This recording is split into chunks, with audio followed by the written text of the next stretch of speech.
Well, good thirsty Thursday morning, friends. Mark Holmes here, of course, with my buddy Cowboy Joe Boo. And as always, I want to say thank you all for watching, commenting, subscribing, and being part of the Joe Boo Sports Report.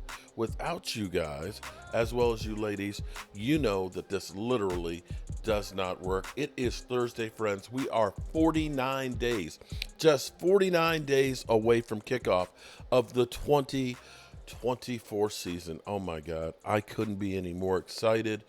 Oh man, the Dallas Cowboys come Tuesday next week. Will be headed to Oxnard, and I'm betting actually Dak Prescott will be there on Monday because he usually doesn't take the team flight. He's in there getting ready, getting set up, getting everything ready to rock and roll, and I couldn't be happier that we'll actually be able to start talking about. Because we sitting here, I'm supposed to be the franchise player, and we're in here talking about practice. Yeah, we'll be talking about practice. Now, I'm going to try something a little bit new this morning. I'm going to kind of get into the water just a little bit. What I'm going to do is I'm going to record my video this morning, and I'm going to do it as an instant premiere and see how that goes. And then what I may start doing is, I come in here and I end up doing my morning video and everything else. I record it, upload it, boom, and I'm done. But I may go ahead and start doing this live and then, of course, ingest it in here just in the morning, do my morning video live. So leave a note in the comments on your thoughts on doing that live. That way, when I sit here for this 30 minutes, 25 minutes or so doing this video, you can be here responding and so forth in real time with it. Now, again, I won't be answering questions because we're doing our morning video. But let's get to it. So, if you are following the talking heads and everything that's going on, the Dallas Cowboys are either about to go all in because we hear rumors that Justin Simmons and Michael Thomas, two former all-pro players, are coming in tomorrow for a workout. If you listen to my man Dan Saleo, where we were on the Dan Saleo show with Philly 500, he is saying, because he has contacts, of course, with Stephen Jones and Michael Irvin and so on and other people in the Cowboys organization, that the Cowboys are tossing around the idea of T. Higgins and potentially trading for him. I talked about that yesterday a little bit, where it could actually make sense because if you are the Bengals that have never franchise tagged a player and brought them back, unlike what we did with Dalton Schultz, trading him might not be a bad idea to get something of value and saving that cap number, because if they can trade him in that $21 million franchise tag number, they've got immediate cap relief, they got cash, and potential draft picks. For the Cowboys, that's a way, of course, adding to the roster to really go all in, but it also creates more money that you got to pay out because that's a hard number. So, I could see the idea. Sounds great because people toss all kinds of ideas around. But we'll have to wait and see, because that will require the Cowboys to start doing some deals to get some things done to free up money. Now, that's one side of the equation, that the Cowboys are about to finally go all in after basically taking the time off. The other side of the coin here, which we've heard a couple of different rumors about, is that the Dallas Cowboys might be selling the team. Craig Carson from FS1. Now, here's the thing I want to say is, if you want to grow your name and your brand, all you have to do is say something outlandish about the Dallas Cowboys.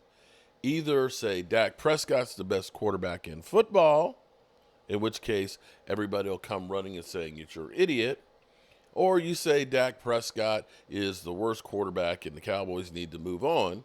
Of course, everybody still comes running. Talk about the Cowboys, people will listen. You can talk about the Jets, but nobody cares. You can talk about, the Cleveland Browns, but nobody cares. Talk about the Cowboys, it will get attention. So here we have Craig Carson from FS1. I've only seen a few things from Craig Carson, and everything I see from Craig Carson's is pretty much way out there where you say, why am I watching this? It's kind of like My man saying, I'd take Teddy Bridgewater for Dak Prescott. Okay. So this is his thoughts about Jerry Jones possibly not doing the contracts because he's looking to sell the team. I think they're going to sell the team. I think they are streamlining finances. I think they are shedding salaries. And I think they are preparing themselves for what would be the largest sale in the history of North American sports. I don't think they're in it to win it anymore. I don't think they're committed to put a championship product on the field.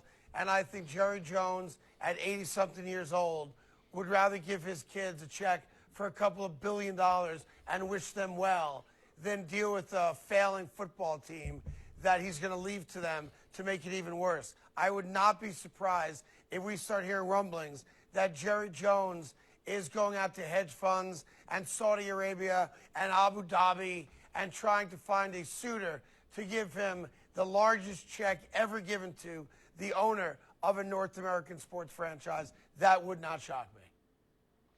Okay. Now let's think about this for a second. That is a crazy idea, but is it? Now here's the thing. They always say that, the family business is built and the next generation is the one that destroys it. That many times we see businesses that are run by the children that get run into the ground.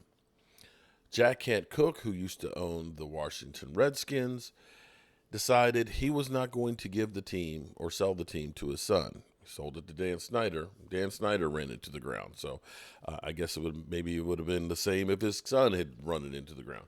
Be that as it may, that could be the possibility here. Now, according to Brian Broaddus, people were saying, well, Stephen Jones is taking more, will be taking more and more of the operation from the Cowboys. And Brian Broaddus basically said he already has most of the day-to-day operations for the Dallas Cowboys. So, Jerry Jones, at his advanced age, is not running the organization. Yes, he's going to go out there and say some crazy things.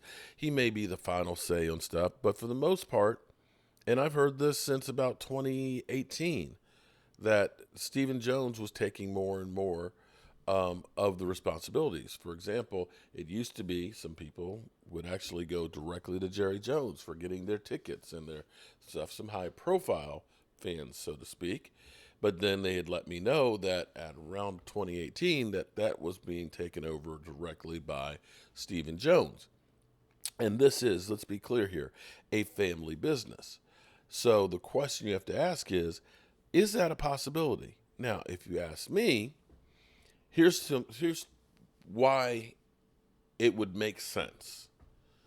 If you're going to sell a business, typically when you're selling a business, what you're doing is you're deconstructing it. You're cutting all your costs and you're taking all the cash that you can out of it before you sell it. You're stripping it. You're gutting it. Take a look at what NFL Network has been doing. They started cutting all of their high-priced talent and everything else. They're going to sell it to ESPN. So they're stripping it. They're taking it out.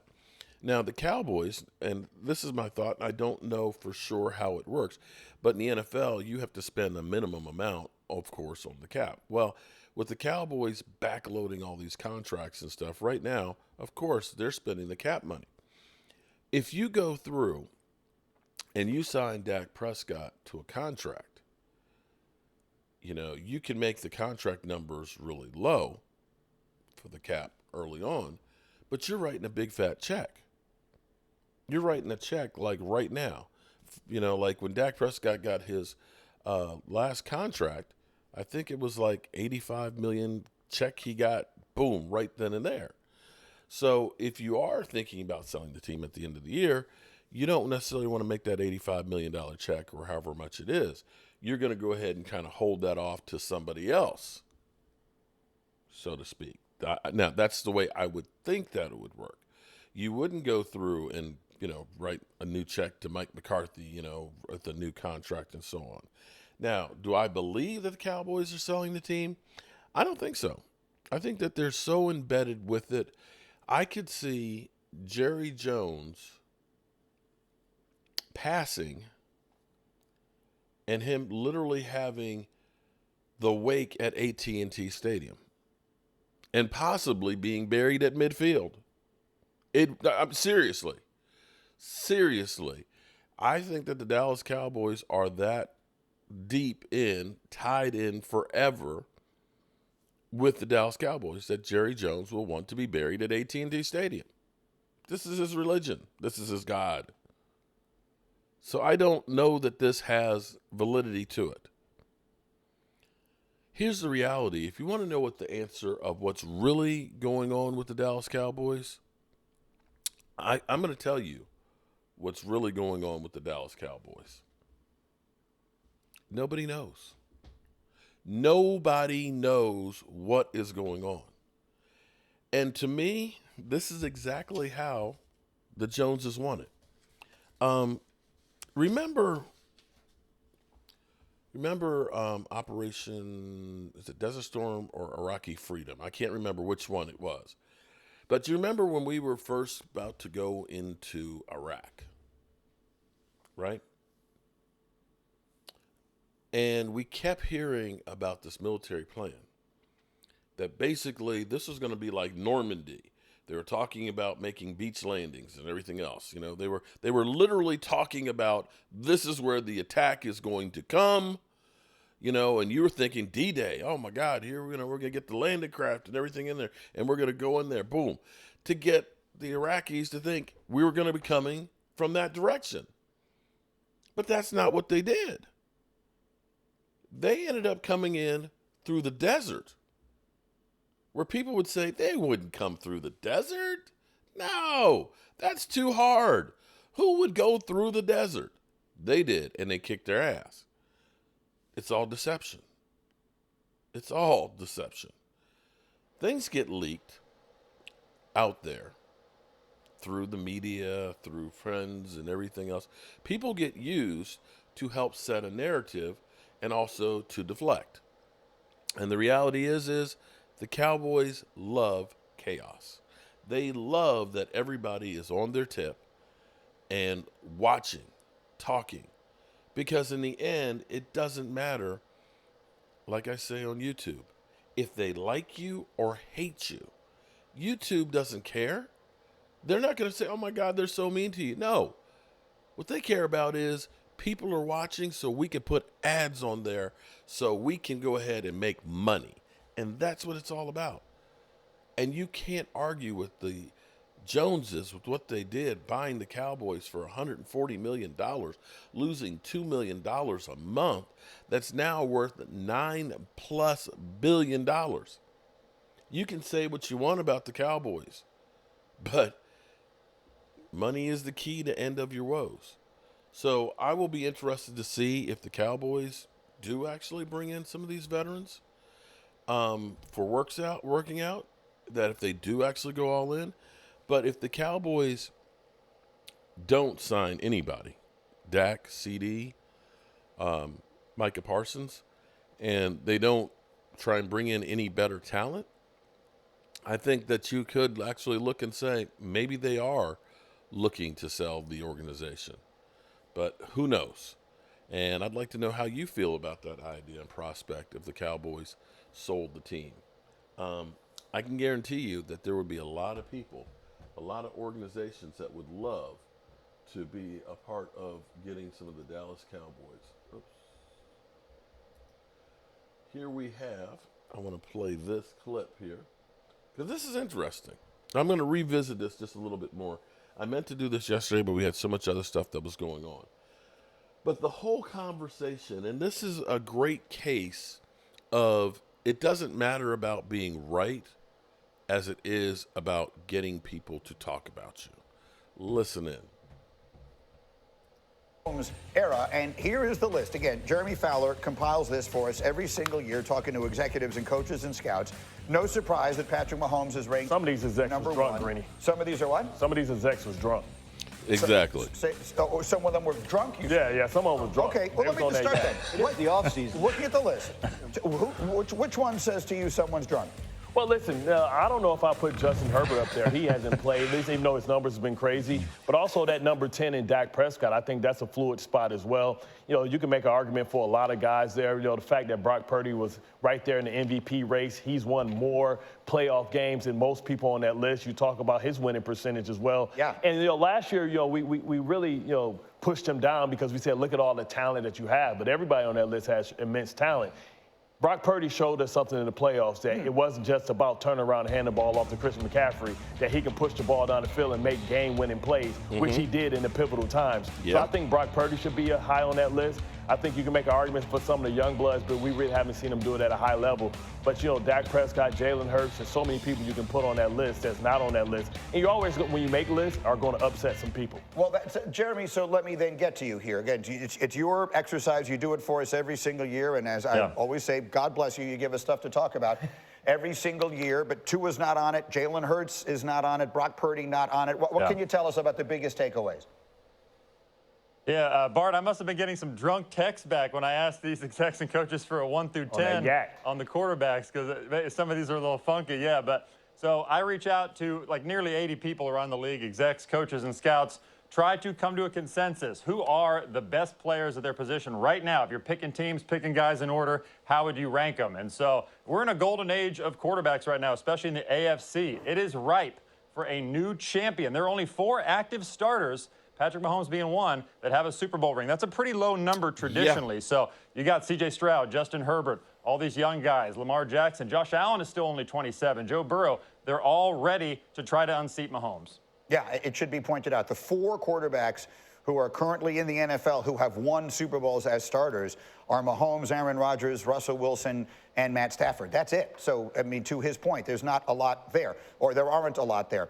There's one that I promised you earlier we didn't get to. I want to read you a quote, okay? And this is from an NFL executive who said of Josh Allen, one of the more overrated players in the NFL. Immense talent, but he makes a lot of mistakes. Yeah. He's underdeveloped at winning at the line of scrimmage, tends to lock onto targets, more of a thrower than precision passer, forces throws into traffic. Robert, you're my quarterback today, and you've watched every snap of Josh Allen's career. Is that a reasonable assessment of Josh Allen, who, by the way, is 3rd on the list? No, Greeny, it's not a reasonable assessment at all. It sounds to me like that exec must have been getting his tail beat by Josh Allen for a few years now. How is it that Josh Allen is overrated when he just led the NFL in total yards and total touchdowns? How is he overrated when he has a 63-30 record as a quarterback and broke Dan Marino's record for the most touchdowns scored in the first 5 years of his NFL career? So when I look at Josh Allen and this guy says he's overrated, he isn't. He's not overrated. Yes, he has an opportunity to prove that he doesn't need Stephon Diggs, but Josh Allen and Bills Mafia should take this exec and put him through a table because Josh Allen is a top 5 quarterback in the NFL. And any team out there, you saw the list, he's 3rd on the list. What to me is overrated, Greeny, is the fact that we allow anonymous execs to go out there and trash players' names without putting their name behind their statement. That to me is overrated. It's got to stop, and it's no shot at our guy for putting together this list or getting these execs to talk. But it shouldn't be a free reign to trash on players who are the face of the league. Yeah, and Jeremy, again, who's the one who does it, I don't feel like they're doing that here. The times I've had issues with it are when people question guys' character or something like that. If you're giving an assessment of a player's talent, then what the heck? I mean, this is what this person thinks, and he's entitled to his opinion. I happen to think his opinion is ridiculous. But the one thing that is inarguable, Bart Scott, is that Allen does make mistakes. I mean, when Embo and I did our essay about him last year and everything else, and Bills Mafia fell in love with me, which is the most ridiculous relationship in the world, considering I'm a Jet fan, the haters will come out and they will just point to the interceptions over and over and over again. Ignoring all he's done to overcome it, right? I mean, like, didn't we point that out with Dak last year? A pretty good record. And 5-5 in the playoffs, which also, by the way, is better than a lot of guys on that list. So I think quarterback evaluation is so subjective. Like, you could have 2 very qualified evaluators look at the same quarterback and reach completely different conclusions. And I think that's what Jeremy's talking about, trying to reach a consensus. There are going to be outlier opinions. Obviously, this is one, or else he wouldn't be 3rd on the list. But everyone's got flaws. What do you do to overcome them and win games anyway? And Josh Allen has done more than enough of that. Okay, let me try and bring some balance to this, right? When you talk about, overrated, underrated. I'm sorry. You talk I about, think he's overrated. A guy The in Josh turnovers. Allen who's immensely talented. But I can see where the exec can say, well, he shouldn't be third, right? Because it's more than just stat stuffing when you talk about, a quarterback. Now, a lot of those stats can be inflated because they don't really run the ball there. He throws the ball a lot, right? And sometimes, like back in the day, Matthew Stafford with Calvin Johnson. Now, we know that he's a great quarterback as well, but he was undervalued because of his circumstances. And environment matters, right? So when you look at Josh Allen, you talk about the mistakes, the turnovers, and things of that sort. Yeah. I think when you talk about going through the progressions, can he process at a high level, right? And those are some of the things that you ask. 3 is kind of high for me for him, but I can see the argument both ways. Yeah. But he's a guy that we're going to see a lot about this year, now that he has to go through Knox, Kincaid, and Jared Cook. And sometimes less is more. So I think taking his weapons away is going to allow him maybe to play a better quarterback to protect himself from himself instead of trying to be Superman all the time. Robert, go. Yeah, see. Oh, sorry. Yes, it was a Grady, Jeremy. Someone's telling me in my ear. not Go, Robert, subjective? go. Yeah. Yes, to Bart's point and your point about the subjectiveness of the quarterback ratings, it's not subjective? What's the not? fact that Josh Allen has led the Bills to 4 straight AFC East division titles. Right. That has nothing to do with stats. That's him. Mm-hmm. That's him being a leader. And listen, we're picking hairs, right? We're not talking about. We're talking about maybe Josh Allen should be 5 instead of 3, right? Because all the Lamar fans. I'm not going to say that he's not a great talent. MVP. He played with no true wide receivers, and not a true number 1 forever. To me, it and he put that reminds team me on his back. Of so Tony when I say Onos. subjective, I'm talking about when you're picking hairs and talking about good to great. Some people just have different preferences. Right. I think it's splitting hairs, but I splitting hairs. Picking hairs. Jeremy, go. Either way. Yeah, picking hairs. Yeah, so that overrated label is not the consensus. I would say most still view Allen as like the guy they would take even behind Patrick Mahomes, or even there are a few that would take him before Patrick Mahomes. But there is that fatigue right now. It's like enough is enough with the turnovers. What is he going into year 7? That's sort of the issue. We're talking about like 78 turnovers or so, not only interceptions, but fumbles, just carelessness. So when you're talking about the quarterback position, that's a huge priority when it comes to winning and losing. And that probably has had an effect on the Bills not breaking through. So all that said, most expect him to do that. But this is a list where it's just trying to bring you the real, trying to bring you inside the NFL with conversations. These are things that come up in conversation. It's not railing on Allen. Most of the comments about him are very glowing as an immense talent. No. We'll leave this conversation here. But again, it goes back to the bottom line is on everything is you need people to watch. And however you get them to watch is all that really matters to them, because they're about selling airspace. They're not about, if you can get it right and give real insight, great. But if not, it's okay, because all they care about is people watching. We'll see if the Cowboys do anything. I don't know. I have no idea what's going on in the Cowboys' mind set right now. It's kind of crazy, to be quite honest with you, that we have done absolutely nothing. I wish I knew what was really going on with the Cowboys. But be that as it may, next week we'll be talking about. Because we sitting here, I'm supposed to be the franchise player, and we're in here talking about practice. That's what we're going to do next week. I mean, listen, we're talking about practice. That's not right. a game. Not Yep, a game. Not a game. Not a game. Not a game. We'll be talking about practice. I'll see you guys soon. Not a game. Peace out. Not the game that I go out there and die for and play every game like it's my last. Not the game. We're talking about practice, man. I mean, how silly is that, man? We're talking about practice. I know I'm supposed to be there. I know I'm supposed to lead by example. I know that. I know that. And I'm not shoving it